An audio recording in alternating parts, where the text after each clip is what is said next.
Story 1. When individuals stop offering opinions and simply go with the flow, it may be perceived as carefree by some. However, for others, it could genuinely be that they lack the energy, motivation, or confidence to express themselves, leading them not to raise their voices.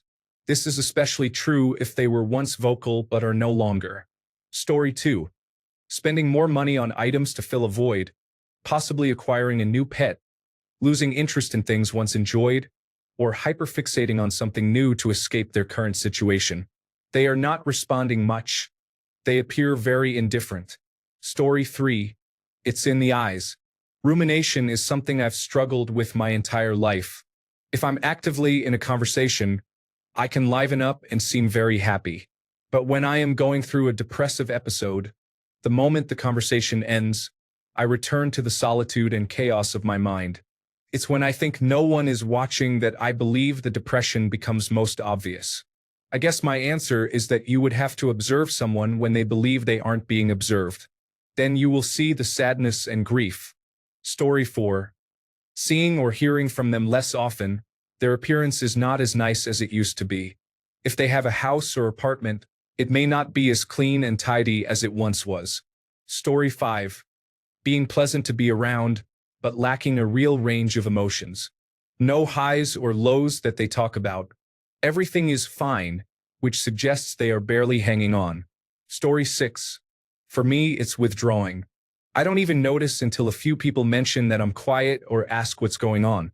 Then I have to stop and reflect on the fact that I'm burnt out or have a consistently low mood. I'm not sure if it's definitely depression.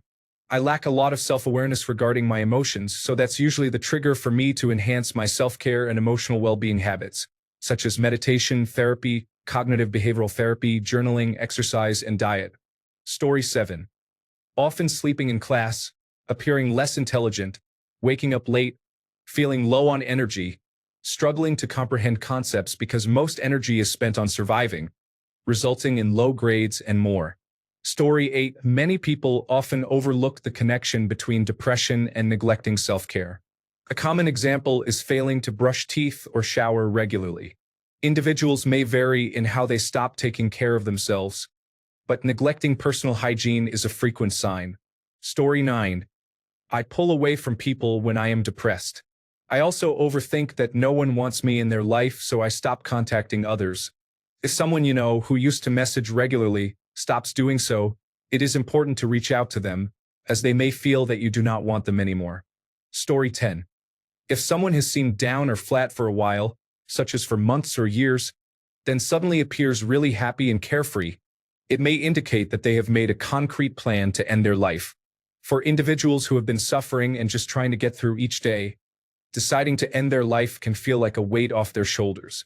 They may feel as if they only need to endure a few days or weeks instead of an indeterminate amount of time. If they are excessively caring towards others, whether this is compared to how much others care or if there has been a recent increase in their concern for others, it can also be a warning sign. Sometimes this behavior may be a form of projection, where they are caring for others the way they themselves need care. It can often be easier to be kind to others than to practice self-kindness. Please note, I am not a doctor, and there can be other causes for this kind of behavior. Story 11. Anger, when it's not something they've always experienced, can be complex. People assume depression is solely about sadness, but it encompasses numbness, emptiness, anger, apathy, fear, and many more emotions. Story 12. They stop interacting and pull away from everyone. For example, if I'm spiraling, I stop responding in messaging groups or sending people funny videos on social media. Then I stop replying to individual texts and phone calls. If it's someone close, like my mom calling, I'll just lie and say I'm really busy with work and can't talk, or that one of the kids is acting up. I say I'll call later, but I never do. Story 13. Sometimes they are overwhelmingly busy because they constantly seek distractions from their sadness. Story 14. As someone who has struggled for almost a decade, here are some observations I have made. 1. Changes in voice tone to be quieter and flatter. Responding with phrases like, "It's been a day," or generally flat answers to, "How are you?" 3. While not always the case, someone who is known to be funny and always joking around, like myself, may be doing so as a coping mechanism. Story 15. Often, the funniest people are the most depressed. I don't really know why, maybe to mask it? I have just seen it a lot, even kind of in myself. Story 16. When a person has lifeless eyes, it often indicates a lack of vitality. Most individuals have a sparkle in their eyes, unless they have experienced something difficult or are unwell in some way. When feeling depressed, the energy to bring life or sparkle to one's eyes seems to fade. This is something I have personally noticed in myself. People often mask their true feelings with a smile, but their eyes reveal the truth. When I notice this, I choose not to say anything, but simply let them know I am there if they need someone. Story 17. I read online that giving up easily or feeling overwhelmed by decisions is a sign of depression. It made me think of one of my closest friends who has treatment-resistant depression. I talked to him about it, and he admitted that what I read was accurate. Something as small as choosing a rug for the living room can become completely overwhelming, and he will just give up. We often hear about people who are depressed and struggle with significant issues like their jobs or marriages, but we rarely hear about the small, daily tasks that overwhelm them. Story 18. Constant performative happiness. I have a friend who went out of their way to be the most pleasant person in every conversation, as if they felt they had to. Then, all at once, they were in crisis and damaged all of their relationships with the same people they had been consistently happy with. Story 19. Being angry all the time. When I was depressed, I would overreact to the simplest issues. It's really hard to deal with problems when you're already using all your emotional energy to get through the day, and you end up lashing out. Story 20. When I was depressed, I had conversations with people and had no recollection of them. I can tell things are getting bad again when people mention they have already told me something, and I cannot remember. Story 21. Irritability. The more depressed I felt, the more annoyed I became with everything around me. I just wanted to be left alone, and when people wouldn't allow that, I would become snappy. Story 22. Walk faster as if they want to reach their destination soon. Join others if they want to hang out, but do not plan it yourself. Avoid offering anything in a discussion. Try to be inconspicuous. Use sorry and thank you excessively. Be cautious not to get too drunk, fearing they might open up. Try to leave when uncomfortable topics arise. Story 23.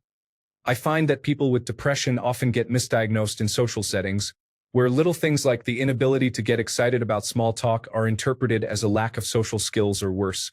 Story 24. I kept using the excuse of being tired for months. The truth is, I wasn't physically tired. I was emotionally exhausted, but I didn't know how to explain that to anyone. Story 25.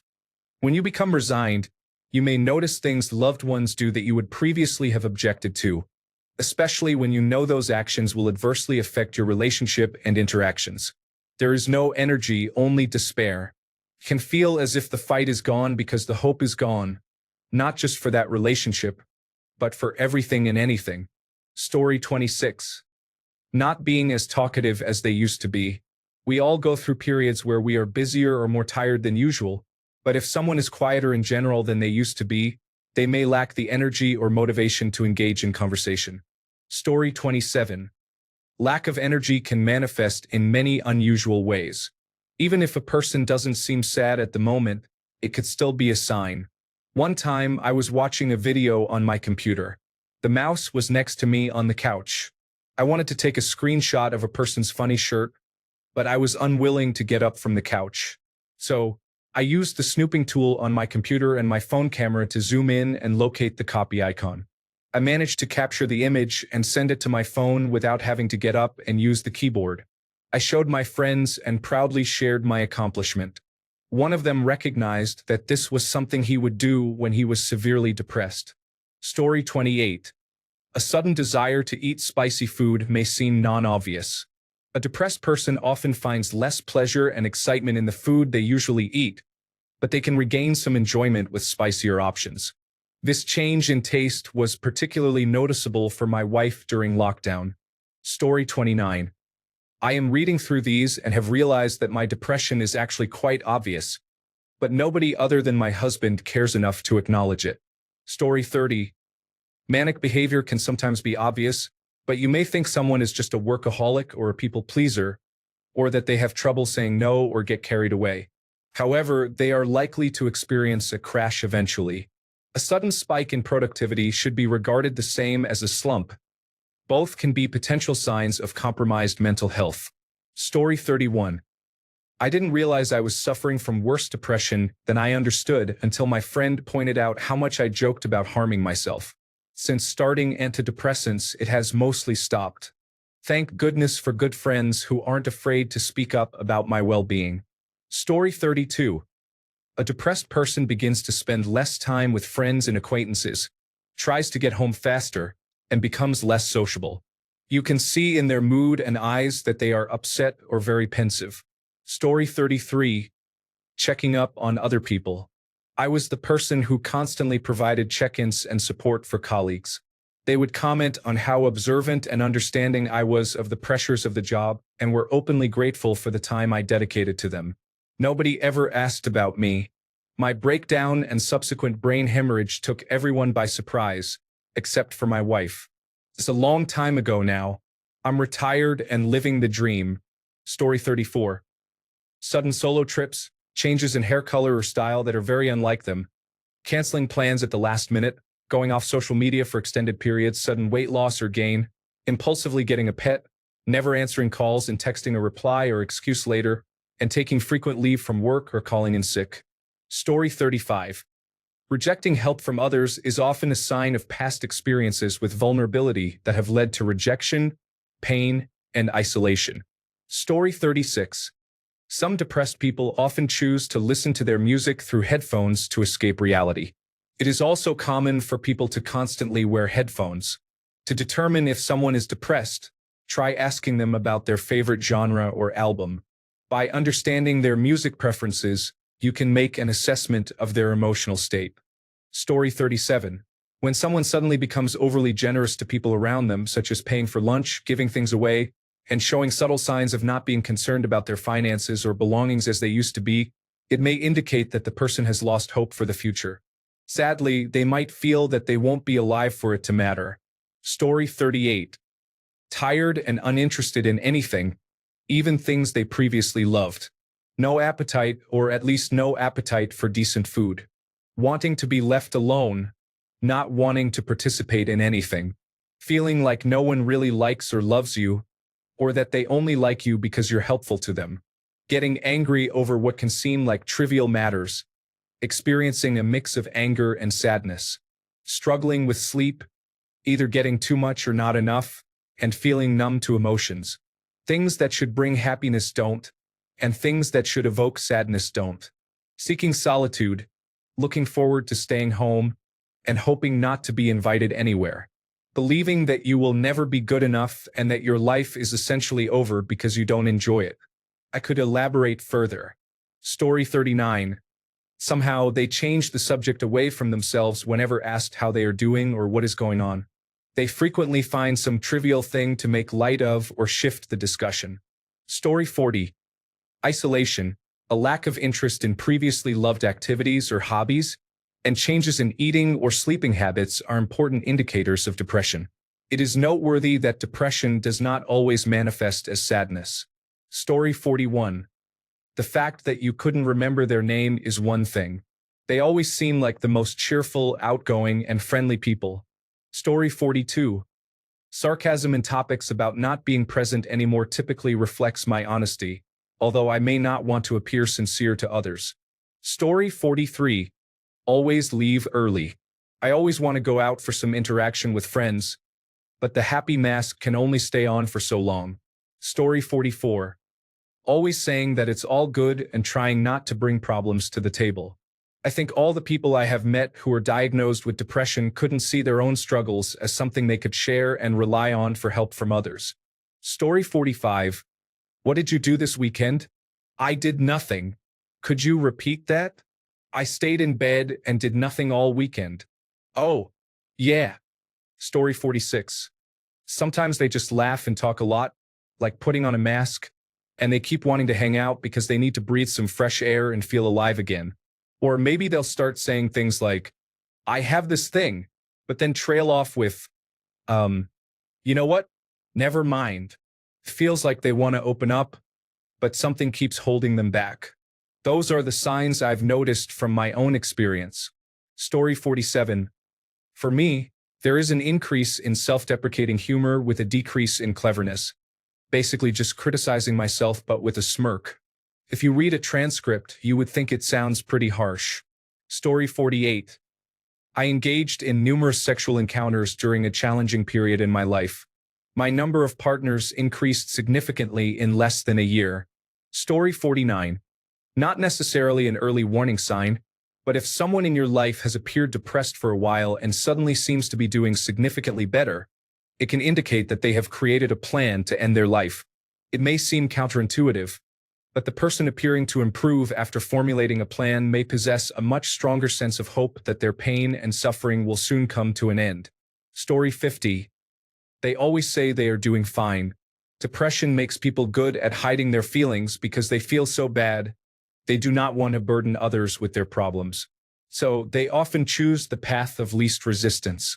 Story 51. Only listening to others and never sharing anything about their own life because they don't want the focus on themselves or don't want people to look too closely at their emotional state. Story 52. Being truly hilarious, comedy serves as a coping mechanism for individuals experiencing depression. Much of the humor that resonates with everyone stems from pain, albeit in a distorted manner. Story 53. Withdrawing is a significant issue.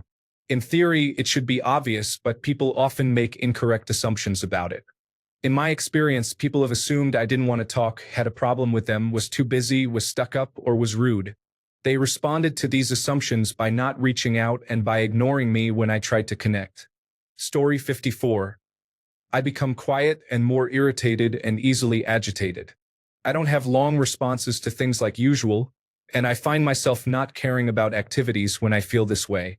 Lately, it has been overwhelming. The weight of depression feels heavy on my chest. I'll get through it, but it feels like it lasts forever. I've hidden it for so long that no one notices unless I bring it up, which is sad. Story 55. There is no obvious sign of pleasure in anything. You find it hard to enjoy yourself and can sit silently there in physical presence but mentally removed, which can become apparent to others who express joy, humor, and pleasure over something to which you cannot react at all. You may offer a slight smile to maintain appearances, but to those who know you, it becomes clear that something is wrong. Story 56. Depression is not a one-size-fits-all condition. People can appear happy, talkative, and yet be deeply depressed. There are signs, both obvious and subtle, but many people overlook them because they either don't connect with others or simply don't want to. Of course, this does not apply to everyone. There are caring individuals out there. It is important to acknowledge that one can also feel anger. Life is hard, so be kind. Story 57. I believe one hidden sign of depression is learned helplessness. When someone feels that nothing can change, no matter what they do, it is a form of quiet fatalism that often goes unnoticed.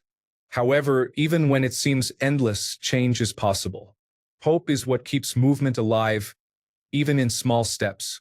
Story 58. If they are smiling when someone talks to them, but the emotion does not last when they are alone. Story 59. When someone doesn't respond immediately or spends time with others, they often find comfort in solitude. However, deep down, a single positive interaction can change their day or even break their routine. Story 60. I asked a question or shared an opinion, but I get talked over when I'm about 8 to 10 words into the sentence. I gave up. Apparently, people just don't find me interesting to listen to. Who cares anyway? Story 61. Letting their surroundings go. Not rinsing cans anymore, just letting a small stack pile up near a computer or television. Leaving dishes in their room rather than bringing them back down to the kitchen if they eat there. Story 62. In the early stages, a person may seem overly caring and willing to prioritize the needs of others above their own. However, they may eventually exhaust themselves and adopt a carefree lifestyle, despite feeling overwhelmed. They refrain from sharing their struggles, believing they should be the supportive one for everyone else, as they do not want others to experience the same feelings they endure. Story 63. Saying they are tired most of the time in response to inquiries about their well-being is a common behavior. A decline in socializing may be noticeable, but if the excuses provided seem credible, such as mentioning they have a lot on their plate or stating they will not attend events they usually look forward to, it may indicate something deeper. Additionally, calling in sick to work more frequently can raise concern, even if the absences are not consecutive. On the other hand, some individuals may constantly surround themselves with others to avoid confronting their thoughts. These seemingly normal behaviors can, upon closer examination, be concerning. Story 64. Feeling indifferent. Not particularly happy but not particularly sad. Attending events or socializing without truly engaging, and lacking strong opinions about anything, is difficult to describe. Story 65. Turning to food for comfort is often seen as a sign of boredom, but it can also be an indication of depression. Story 66. Noticing a drop in personal hygiene can be concerning. A person may appear cheerful and laugh in front of you, but you might observe stained or unlaundered clothes, repeating the same shirt or top more than twice a week, and a persistent body odor.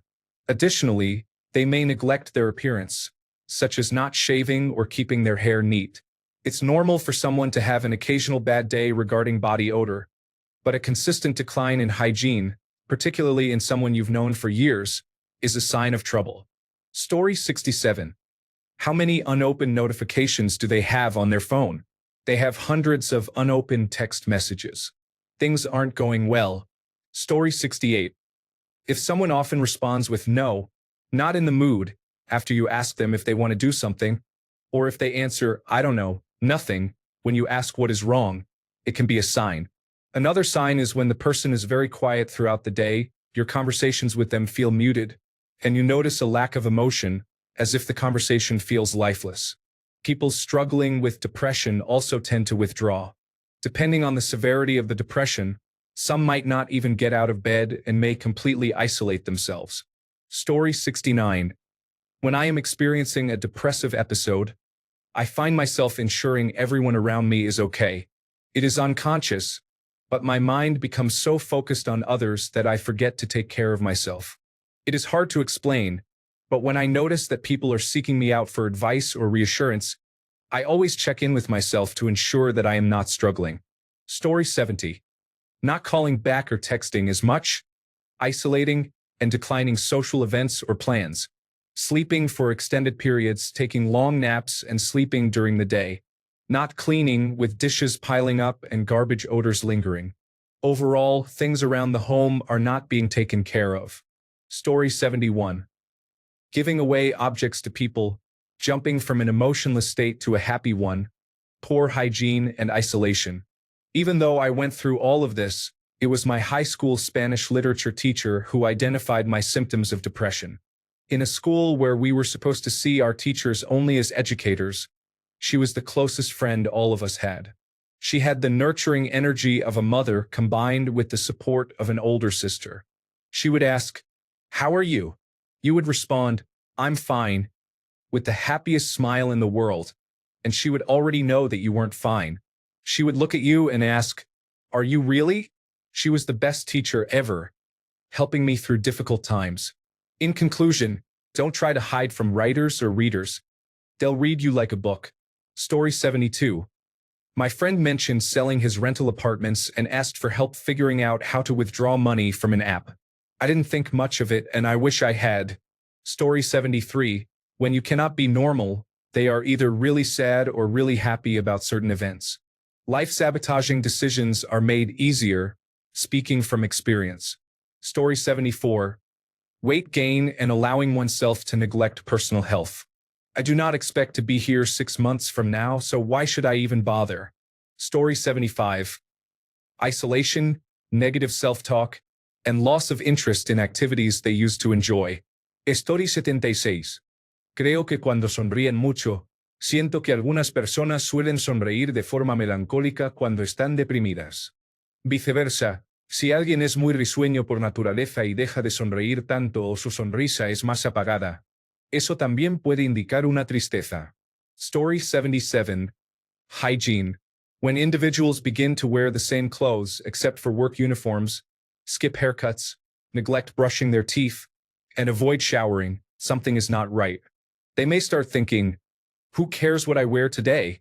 Or, I'll clean up when I feel like it. Thanks a bunch for sticking around till the end of the video.